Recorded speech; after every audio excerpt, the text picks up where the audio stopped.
Livro de Juízes, capítulo de número 6, verso 1. Eu vou ler bastante com vocês ao longo da mensagem e vou falar um pouquinho só. Juízes, capítulo 6, nós vamos no verso 1, no verso 6 e depois nós vamos ao verso 10.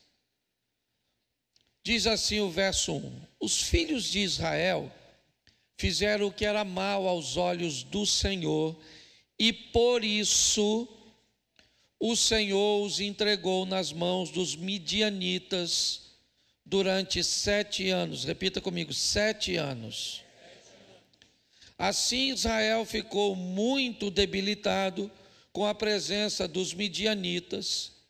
Então os filhos de Israel clamaram ao Senhor. Repita comigo: muito debilitado. Verso 10. E disse: Eu sou o Senhor, o Deus de vocês. Não adorem os deuses dos amorreus, em cuja terra vocês estão morando. Mas vocês não deram ouvidos à minha voz. Feche os seus olhos. Senhor nosso Deus e Pai, em nome de Jesus, eis aqui a tua palavra, continua falando conosco. Em nome de Jesus, é o que eu te peço. Amém. Glória a Deus. Amém.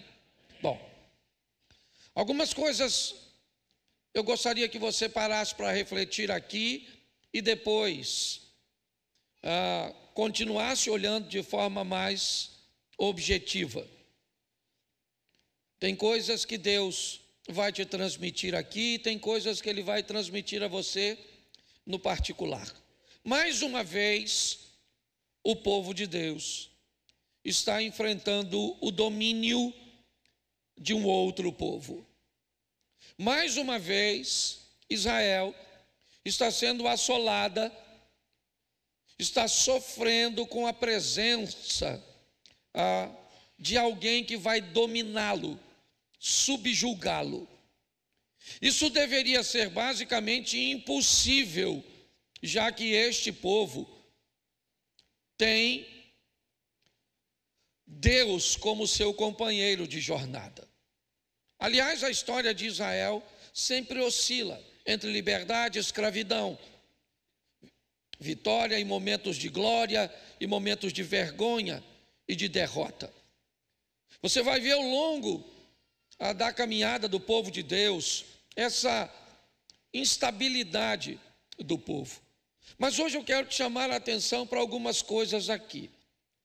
O inimigo agora são midianitas, amalequitas, alguns povos que estão descendo do Oriente para agir contra Israel. Uma coalizão de 3 nações que vai subjugar Israel. Na verdade, eles não querem muito roubá-los.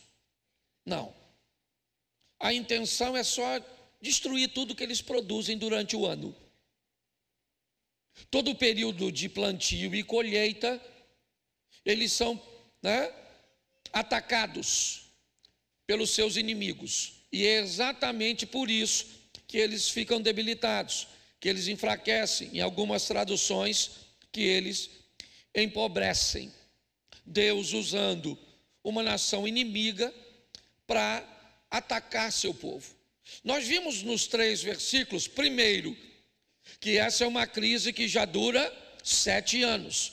Durante 7 anos, este povo vem trazendo seus rebanhos consigo para pisotear as plantações, para destruir as plantações. É só isso que eles querem. Eles querem humilhar. Eles não precisando dos recursos de Israel. Eles não estão entrando ali para saquear e pegar porque estão passando fome, porque tem necessidade. Não é nada disso. Eles simplesmente são mais fortes. E para ser forte, eles precisam de exércitos. Eles precisam de material bélico. Eles precisam de homens grandes. É assim. Você nunca viu falar de valentes, a não ser com Davi. Porque o povo nunca precisou de valentia. O povo sempre precisou da presença de Deus.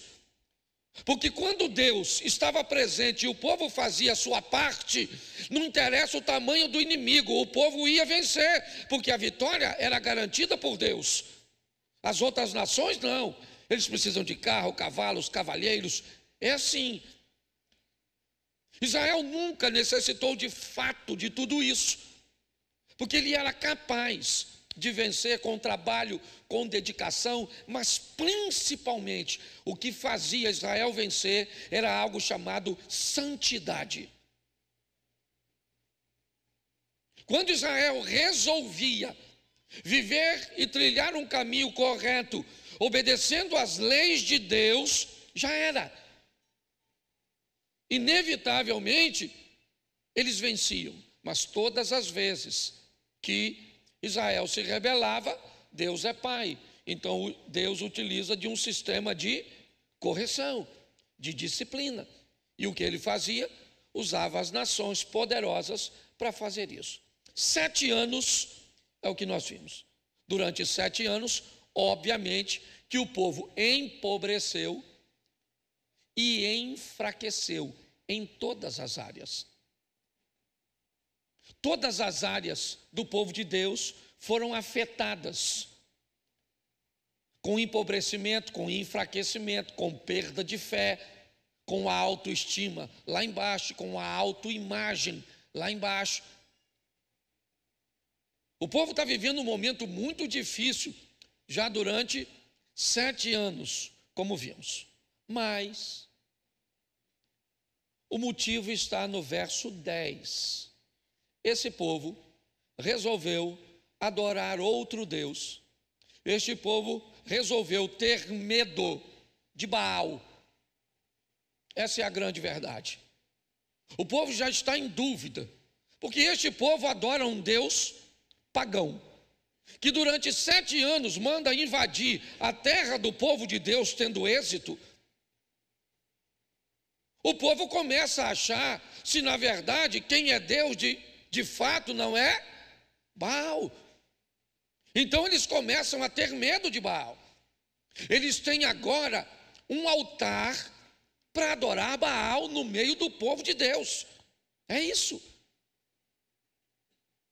Eu não sei se você parou para pensar ou notou, mas desde o começo deste culto, a palavra medo,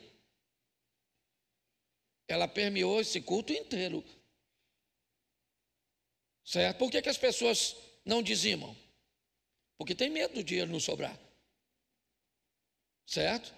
O medo é algo que está muito latente na nossa vida. Esse povo está com medo e ele tem razão. São 7 anos de fracasso, 7 anos de vergonha, 7 anos de humilhação. Então este povo tem todo o direito de estar amedrontado, de achar que aquele Deus lá é maior que o Deus que está aqui. Então está certo. Só que o povo, mesmo com medo, ele ainda tem uma coisa a seu favor: a oração.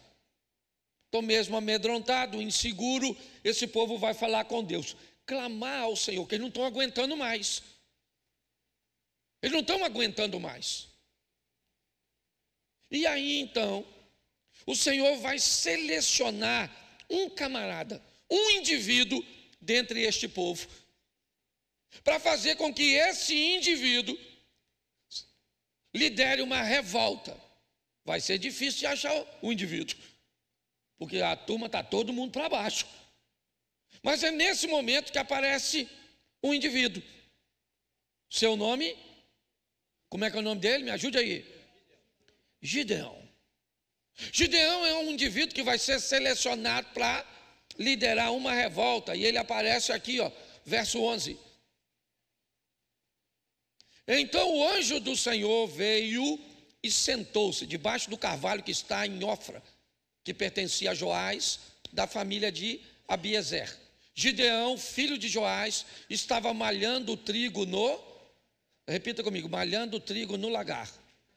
De novo, malhando o trigo no lagar. Isso.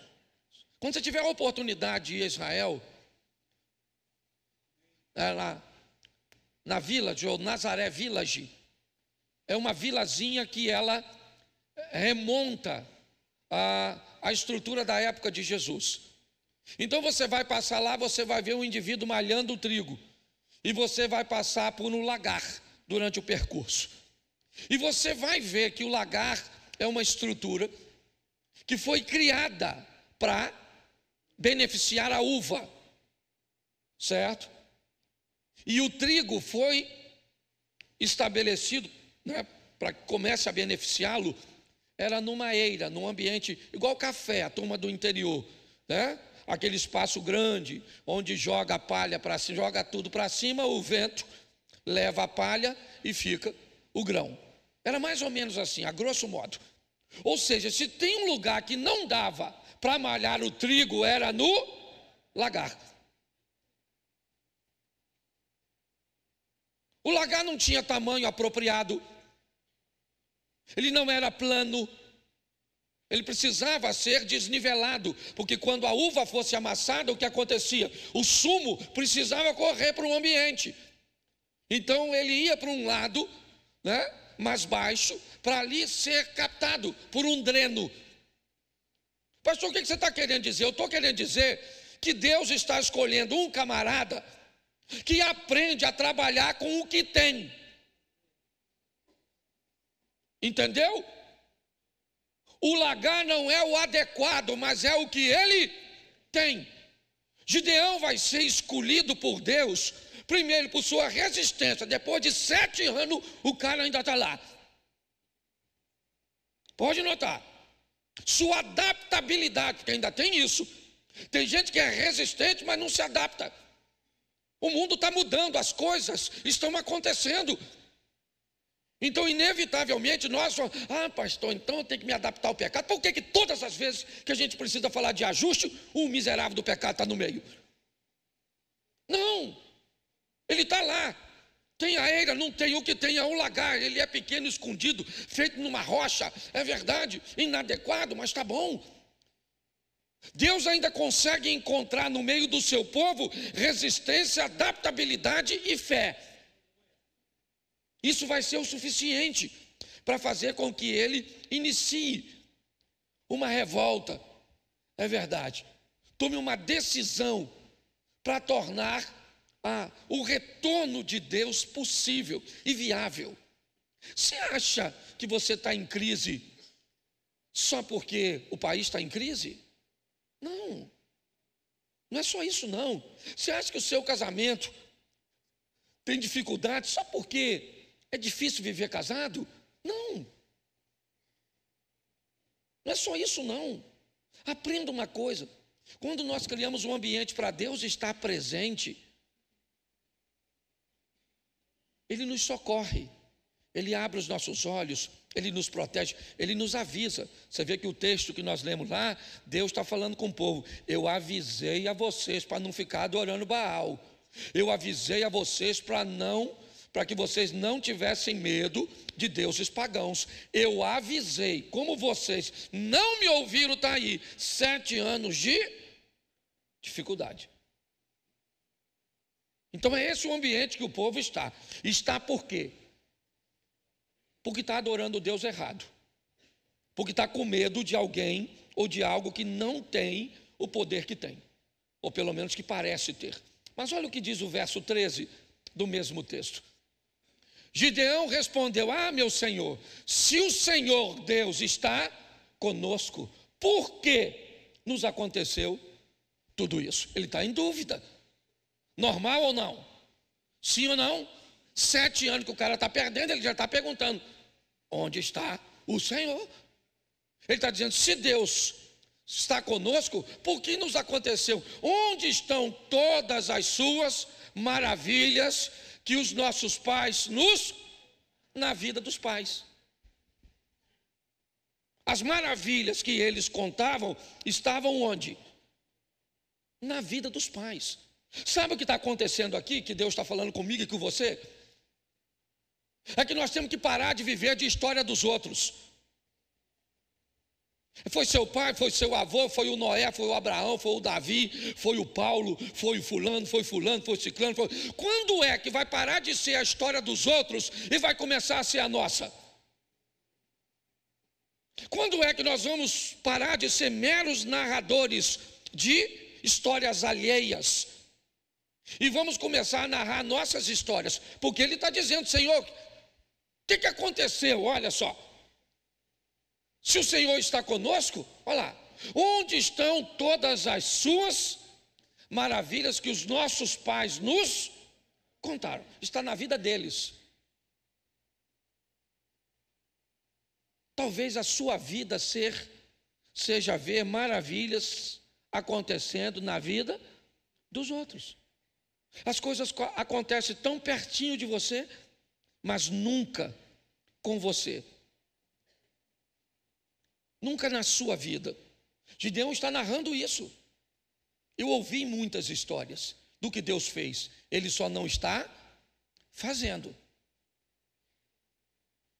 Eu sei que ele pode fazer, porque ele já, mas ele não faz.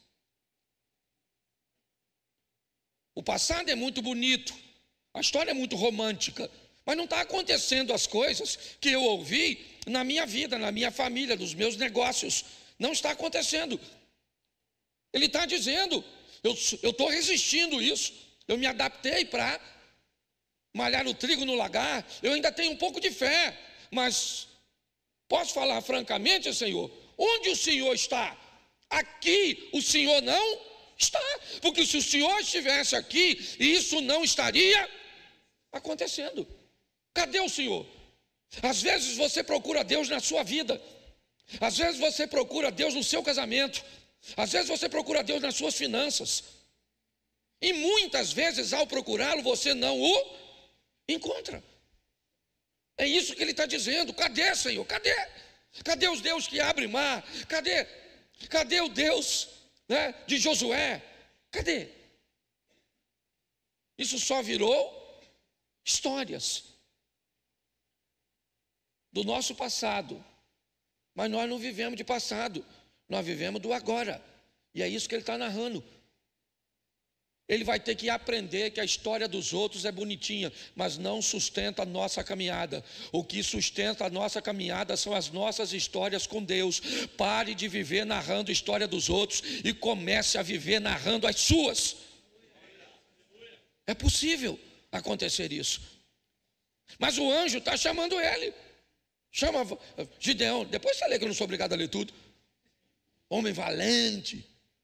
Ele está desanimado. Ele falou: estou malhando o trigo no lagar aqui, a chapa está quente, o negócio está difícil, certo? Mas o anjo, é engraçado porque olha só o que o anjo falou com ele no verso 14. Então o Senhor, né, o anjo virou para Gideão e disse o quê? Vai nessa que você e livre Israel das mãos. Não é verdade que estou enviando você? Deixa eu falar uma coisa para você, eu não sei o que te sobrou, mas Deus está dizendo para Gideão: Gideão, meu filho, fala o seguinte, vai com o que tu tem. Sobrou foi esse fosquinha? Começa com ele. Sobrou foi o quê? Foi só esse dinheirinho? Sobrou foi só isso. Pega o que você tem e vai embora. Bora, Gideão, vai nessa tua força, só o que sobrou. Pega o restante que sobrou. Você ainda está na igreja, você ainda tem força para vir aqui, você ainda tem força para dar um gloriazinho, para cantar, você ainda tem força para dar uma oferta, você ainda está vivo, você ainda tem força. Então pega o que você tem e crie uma revolta a partir disso. É isso que o anjo está conversando com ele. E olha que o anjo tem hora que fala até que é o Senhor. E o Gideão está discutindo com o anjo, explicando o anjo: o anjo, deixa eu falar com você, a chapa está quente aqui, o senhor está lá, mas eu é que estou aqui. E o anjo estava falando com ele. Mas olha o verso 15. Gideão respondeu para quem? Que está falando com ele. Ah, meu Senhor, como livrarei Israel? Eis que a minha família é a mais pobre, hein? E eu sou o... A primeira coisa que ele diz, deixa eu falar uma coisa para o senhor, para liderar uma revolta, alguém tem que ter nome, tem que ser famoso, que precisa dos outros acreditar nele. Então deixa eu falar uma coisa para o senhor, a minha família é a mais lascada. A situação está feia aqui, mas lá em casa está pior. A minha família é a mais pobre. Ele está dizendo, eu não tenho um nome. Eu não tenho nome. Você está entendendo? As pessoas não vão acreditar em mim. A minha família não tem um pedigree. Sabe? Não tem. É isso que ele está conversando. E ele está tentando explicar tudo isso para quem? Para o anjo. Olha só, o anjo vem trazendo dos céus recursos de Deus. E o Gideão está falando, seu anjo, eu vou falar com você, não vai rolar. Você está entendendo? O negócio está feio, aconteceu no passado. O anjo falou, pega a sua força e vai. Ele falou, que força? O negócio está difícil. E ele ainda, olha o que ele termina a falar, se não bastasse, ele ainda diz, além da minha família não ter nome, eu ainda sou o menor. Ele está apresentando para o anjo o seguinte, olha, Deus foi embora, minha família é a mais pobre, e lá de casa, eu sou o menor. O que ele está dizendo? Que ele não tem recursos. Ele está tentando apresentar uma justificativa, certo? De que não vai acontecer. Não vai acontecer. Mas o anjo está falando com ele. E ele tem uma experiência. Depois você lê que eu não quis pegar o restante do contexto. Mas ele está conversando, o anjo tentando explicar, ele vai na tua força, ele diz, mas ela é pouco, mas a minha casa é a pequena, é a menor, eu sou o menor na minha casa, e o anjo, você sabe que ele ficou meio animadinho? O anjo falou, rapaz, vai embora, vai começar por você. Você acredita que Deus pode fazer alguma coisa através de você? Pelo número de pessoas. Porque tem hora que você olha e diz, pastor, não vai fazer nada, pastor. Aliás, eu não estou nem afim que faça mais, já demorou tanto. De vez em quando você está assim.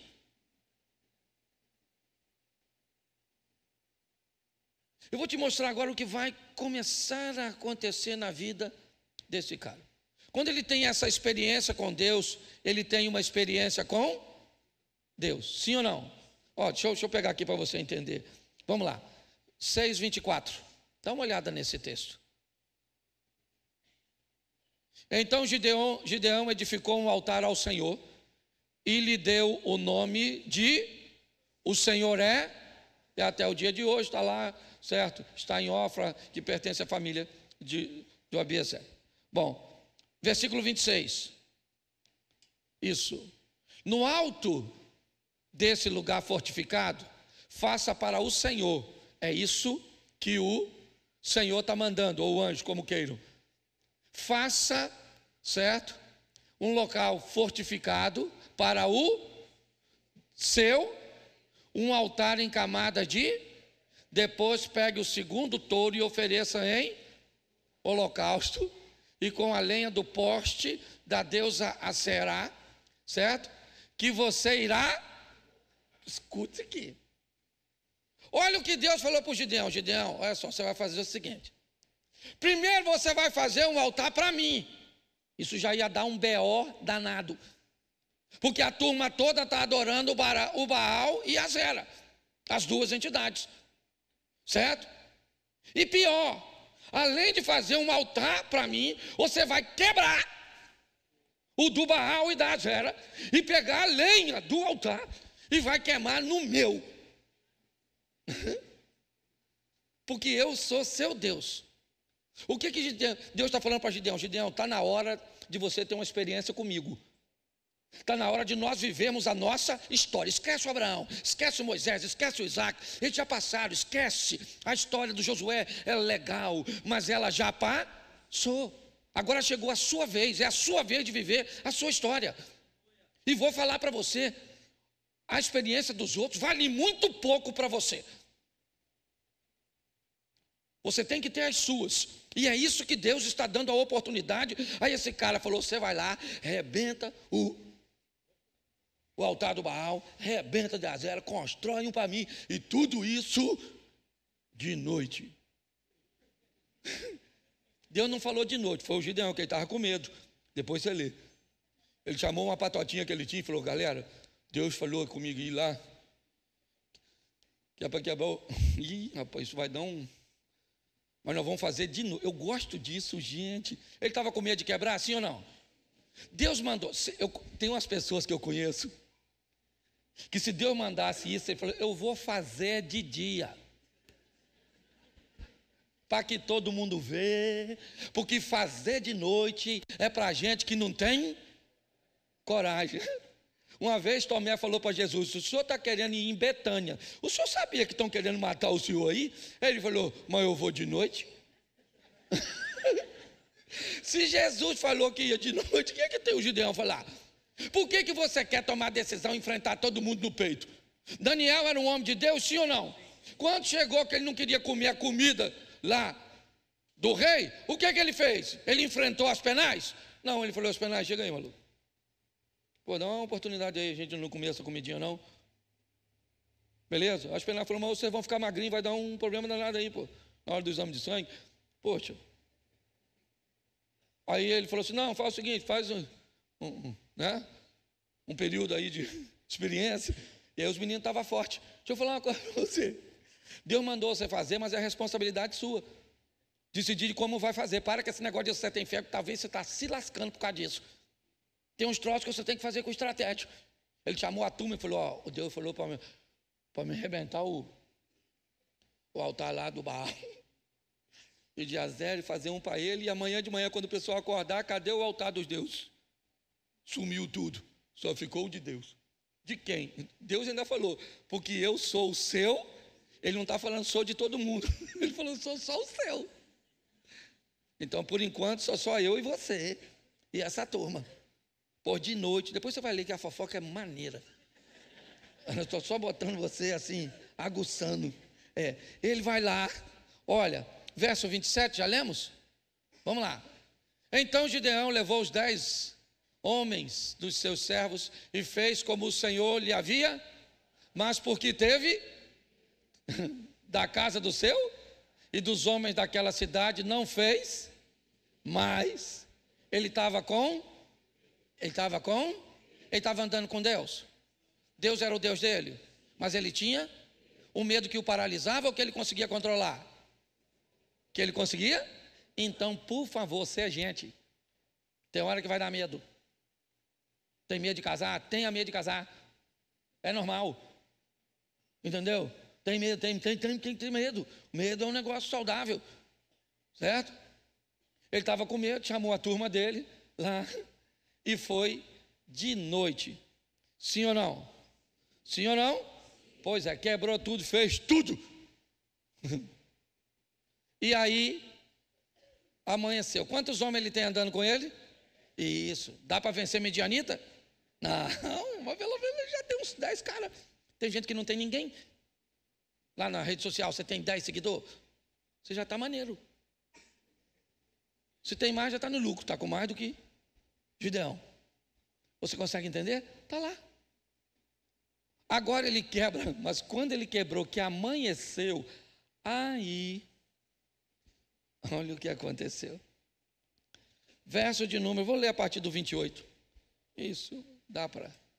De madrugada, quando os homens daquela cidade se levantaram, eis que o altar de Baal estava, e o poste da deusa Azera que estava junto dele, cortado, certo?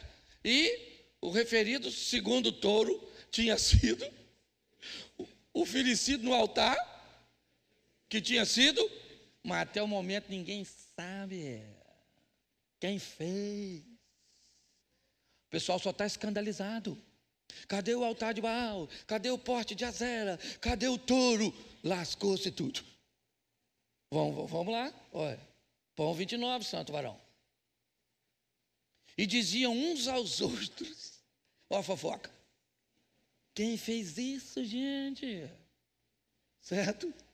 E aí, O chefe dos fofoqueiros diz o quê? Quem fez isso foi filho de... Aí pronto.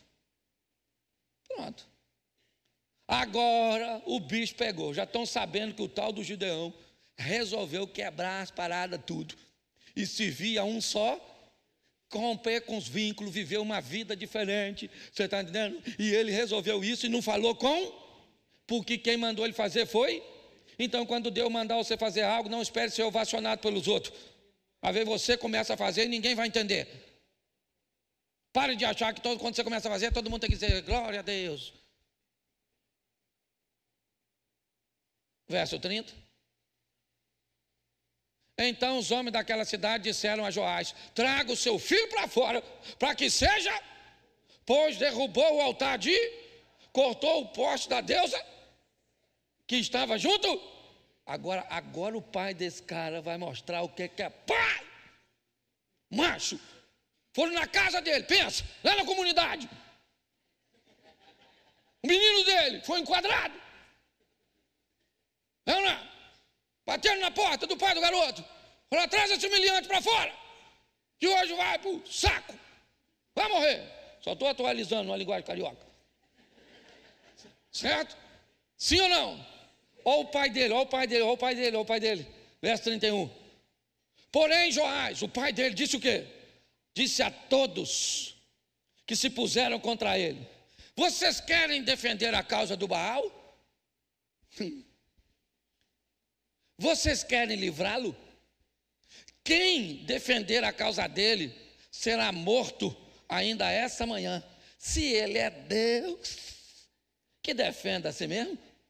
Afinal, derrubaram o seu altar. Ele nem falou que foi o filho dele, falou que ele derrubou. Não falou que foi o menino dele. Olha o que ele falou. Ele falou: cara, presta atenção, o altar é de quem? Não, é de Deus, sim ou não? Se alguém foi lá e derrubou o altar de Deus, Deus é que se defenda. Porque se eu estou aqui para defender Deus, ele não é Deus, quem é Deus sou eu. Um Deus que precisa da minha defesa.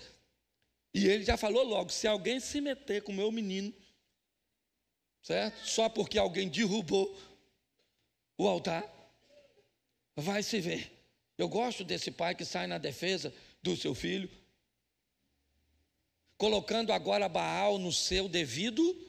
Isso. É só isso que está acontecendo. Por quê? Porque se eu voltar lá atrás para você, o motivo pelo qual Israel está enfrentando tudo isso é porque está adorando e temendo outro Deus, sim ou não?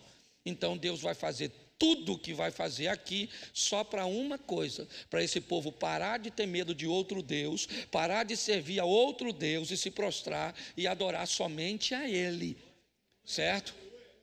E a lei do Moisés, o decálogo lá, somente um Deus. E é isso que ele está fazendo. Então ele agora, olha como é que as coisas acontecem. Agora ele derrubou o poste, sim ou não? Ele derrubou o altar de Baal, sim ou não? Ele queimou o touro lá que se lascou, sim ou não? E agora, que beleza. Quantos homens ele tem para segui-lo? Ele agora faz uma convocação. Capítulo 7, verso 3. Olha quantas pessoas aparecem. Vamos lá, irmão. Isso. Só lê a partir de baixo ali, ó. Então, 22.000 homens e 10 mil. Então, quantos homens estavam com ele? Quantos homens estavam com ele? Faz a multiplicação da ciência exata. Quantos? Até Pedro já respondeu. 32? Sim ou não? O cara agora está pop. Parece até Bolsonaro nessas caminhadas dele. Pop. Gideão, Gideão. Agora não é mais Gideão, é Jerubbaal. Botaram um apelido nele. É? Eu falava de apelido, gente, perdoa. Eu mexi no culto agora. Eu lembrei de um negócio que eu ri demais da conta. Deixa quieto. Deixa quieto. Deixa o culto acabar, depois que acabar eu conto. Mas escute só, estou brincando. 32.000 homens, sim ou não? 32 mil, maluco. Pensa. Gideão está falando 32 mil, isso aí, 32 mil. Aí Deus falou assim, ó. Ô Gideão, tem muita gente aí. Como tem, o inimigo também é grande. Eu não, mas vamos fazer o seguinte. Pergunta aí quem está com medo e é tímido. E pede para ir para casa. Tímido e com medo? Gideão falou, não deve ter ninguém. Ô gente, quem está com medo aí e é tímido, pode ir embora. 22 mil. 22 mil homens indo para casa. O Gideão olhando. Desespero isso aí, mano. 22 mil indo. Ele também devia estar com medo. Falei, será que eu posso ir? Não, porque é verdade, eu falo isso. Porque nós não podemos nos dar o luxo de ter medo. Nós não podemos dar o luxo de desistir. É ou não é? Nós temos que continuar aqui cantando, pregando, servindo. Tem uma turma aí que vai lá, dá um rolê no mundo, pega umas piriguetes, toma umas cachaças, fuma um bagulho. E nós está aqui, poderoso Deus, poderoso Deus. Aí eles vêm de novo. Aí nós. Será que Deus vai aceitar? Porque eu não fui. Eu estava até a fim de ir, mas não fui. Porque alguém tem que ficar, meu irmão, e esse alguém somos nós. Nós vamos ficar adorando, nós vamos ficar clamando, nós vamos ficar servindo, vamos ficar trabalhando. Alguém tem que ficar nesse negócio. Não é? Então, 22 mil indo embora. Ele tem quantos ainda? Ele tem quantos? 10 mil. 10 mil dá, né? O bom era 32, mas dá para ir, né? Deus falou, Gideão, tem muita gente aí, irmão. Tem muita gente aí, não é muita gente aí. Sabe o que vai acontecer, Gideão? Esse povo, quando ganhar, porque eu já disse que vocês vão vencer. Se eu disse que vocês vão vencer. Agora, a importância, quem é que vai ganhar o crédito dessa? O que eu estou querendo mostrar para todo mundo é que eu sou o Deus de vocês. Então não vai muita gente, não. Vai lá, leva a turma para beber água. Quem conseguir fazer as duas coisas ao mesmo tempo, beber água e ser vigilante, você separa. Quem baixar assim para beber água sem olhar, sabe, não vigiar, você separa. Aí ele falou, vamos beber água, gente. Aí 300 indivíduos pegou a mão assim, ó, e trouxe na boca. E os outros, 9.700, baixou. Gideão falou, só 300 que baixou. Pegou, agora eu me dei bem, pelo menos eu vou só, da outra vez foi 22 mil, agora só 300. Deus falou, ô Gideão, manda os 9.700 embora. Gideão deve ter falado, aí é suicídio. O que esses homens estão passando por Gideão? Todos viram Gideão derrubar o poste, construir o altar. Todo mundo sabe que é ele agora, sim ou não? Sim ou não? Estiveram com ele, sim ou não? Sabe que ele vai enfrentar os midianitas, sim ou não? Mas para onde eles foram? Os 22 mil? Para a sua casa. O que vocês estão fazendo em casa? A mulher, os filhos, os idosos? Não. Deus falou lá com o Gideão para mandar quem estava com medo. Eu estava. E eu vim. Tá bom? Agora, ainda faltavam mais alguns lares. 9.700 homens voltam. Sobra 300 homens para Gideão. E Deus disse, é com esses 300 homens que eu vou trazer de volta o meu nome para esse povo. Todo mundo vai saber que eu sou Deus. E que eu não preciso, porque preste atenção, eles não têm armas. Certo? Eles vão pelejar, mas eles não têm armas. Gideão dá uma instrução para eles. Vocês levem uma tocha, uma trombeta e uma um vaso vazio. É só isso. O texto faz referência que a batalha ia ser no vale, como na maioria das vezes costumava ser. Eu não sei se eles estão descendo, eu já falei isso aqui, nós fizemos uma experiência em Massada, que eu achei fantástico. Nós estávamos 70 pessoas, Eliezer. Um dia eu ainda vou ter a oportunidade de levar vocês lá. 70 pessoas em Massada, a fortaleza construída por Herodes, né, para se proteger de uma revolta. E aí, Damião, que era o guia, ele já tinha feito comigo isso outras vezes, e eu pedi que os 70 gritassem de cima para baixo, ali, em cima da fortaleza. E nós, no 3, todos nós gritamos. Eu vou falar para vocês, 70 pessoas gritaram. Aparentemente, umas 500, 700 ou até 1000 pessoas estavam gritando. Nós gritamos por alguns instantes e paramos.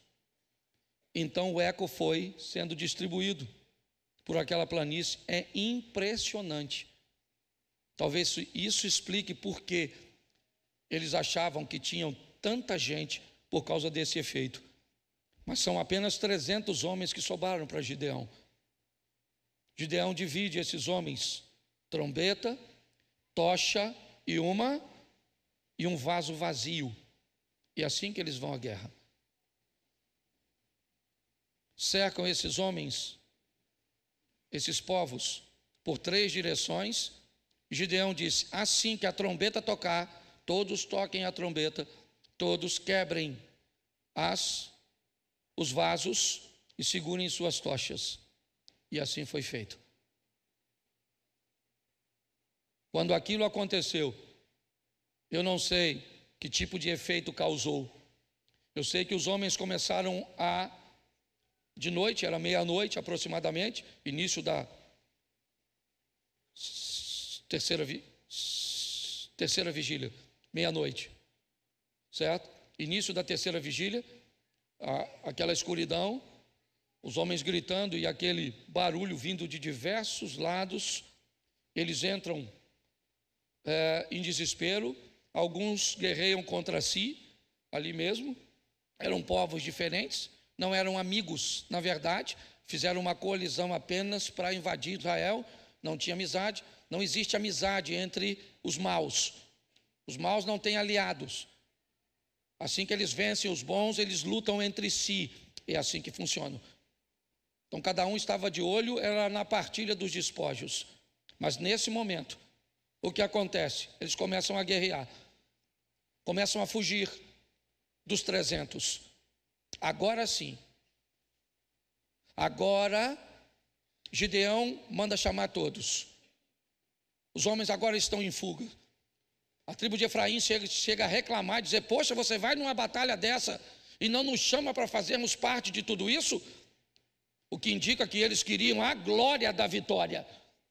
E Deus está dizendo para eles, para mim e para você: você quer vencer?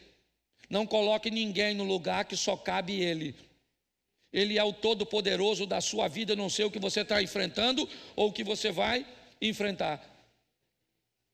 Quando acontece isso, o que nós vemos é aquele pequeno grupo, é verdade, vencendo ou liderando uma vitória. Eles perseguem. Pegue 2 dos reis, Oreb e Zebe, os 2 príncipes daquelas nações. Eles são mortos. E boa parte daquele povo que fugiu para levar uma mensagem a todos os vizinhos de Israel: Deus está de volta no meio do seu povo. O Deus que abriu o mar está de volta, o Deus que abriu o Jordão está de volta, o Deus que deu vitória a Jericó está de volta. É importante nós entendermos isso. A glória que Deus quer derramar na nossa vida é para que o nome dEle seja glorificado através da nossa igreja, da nossa empresa, certo? Do nosso ministério. É isso. aqui nitidamente, tudo que Deus vai fazer é só para um motivo: para remover Baal e Azera e voltar para o seu devido lugar. É só isso. Tudo que ele faz, em cada passo que ele faz, usando Gideão, é verdade. Sabe o que eles pedem no final, Eliezer? Para que Gideão lhe seja rei. Ele aceitou? Não. Ele disse: vocês não estão entendendo. O que Deus tentou explicar a vocês durante todo esse processo, vocês não conseguem entender. Não fui eu que fiz tudo isso, foi Deus. Nós estamos nos Juízes. Você acha que o povo aprendeu? Não. Foi só chegar Samuel e o povo pediu o quê? Um rei. Se não tivermos cuidado, sabe o que você vai fazer? Vai botar o pastor no lugar de Deus. E pior, tem uns que gostam, que se sentem. Certo? Se você não abrir o olho, você coloca o dinheiro no lugar de Deus. Você coloca o emprego no lugar de Deus. Você coloca seus filhos no lugar de Deus. Essa é a grande verdade, com a sutileza que só Satanás sabe fazer, sem que nós sejamos capazes. Então Deus deixa bem claro, Davi quebrou a cara por causa disso. Todas as nações vizinhas, todas basicamente, todas as vezes que um homem ocupava um cargo muito alto, por que você acha que Faraó fez aquelas pirâmides? Por que você acha que Nabucodonosor fez os jardins suspensos? Por que você acha que Alexandre, com o farol de Alexandria? Porque todos os homens, quando cresciam demais, sabe o que eles se achavam? Deuses. E quando alguém é Deus, tem que fazer algo do tamanho de Deus. É assim, isso é até hoje. Essa doença continua até hoje. Então, vou falar uma coisa para você. Gosto de ser seu pastor. Agora estou muito longe de ser seu Deus. Gosto de te influenciar, mas não tenho nenhum desejo de manipular você. É criar em você a capacidade de viver ao lado do Deus Todo-Poderoso, que pode dar a você o que ninguém pode dar, mas com um propósito único: que todos, quando olhem para você, descubram que não tem a ver simplesmente com você. Tudo é dele, por ele, para ele, são todas as... Eu não sei o que você está enfrentando hoje, só sei que talvez hoje você pode estar como Gideão. Mas as histórias bíblicas contam que é um Deus que cura, um Deus que liberta, um Deus que faz. A igreja de antigamente, perto da minha casa, era muito mais igreja do que a de hoje. Sério? Porque os crentes daquela época eram muito mais, crentes do que hoje. Fale isso por você, por mim não. Não tem essa história não. Nós não estamos aqui para contar história do passado e de outras pessoas. Nós estamos aqui para nos inspirar no que aconteceu, mas para viver hoje a nossa história.